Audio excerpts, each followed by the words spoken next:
ready! GMA Weather, serbisyong totoo ng GMA News.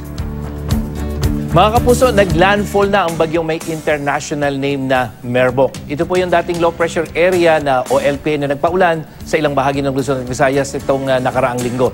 Ayon sa Japan Meteorological Agency, huling namataan ang sentro ng bagyo dyan sa may hilagang silangan ng Hong Kong at inaasahan ng papatuloy ng kilos ito dito sa may southern China hanggang sa unti-unti na ito humina dahil nasa kalupaan na yan mga kapuso.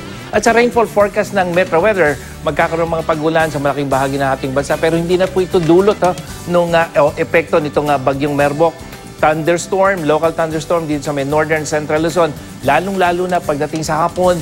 Dito sa may southern Luzon, sa umaga may mahinang ulan pero ganun din, may thunderstorm pagdating sa hapon. Sa Visayas at Mindanao, may mga malalakas na thunderstorm dito sa may eastern section, sa may western part ng Visayas, maging sa Zamboanga Peninsula, Northern Mindanao, ARMM, hanggang dyan sa may Sorsogon. At dito sa Metro Manila, may tsansa ng ulan mula tanghali hanggang sa gabi. Kaya yung mga lalabas ng bahay, uuwi mula sa opisina at sa eskwelahan, magdala po kayo ng panangga sa ulan. Yan ang latest mula sa GMA Weather. Ako po si Nathaniel Cruz, magplano para sigurado. I am ready. Serbisyong totoo ng GMA News.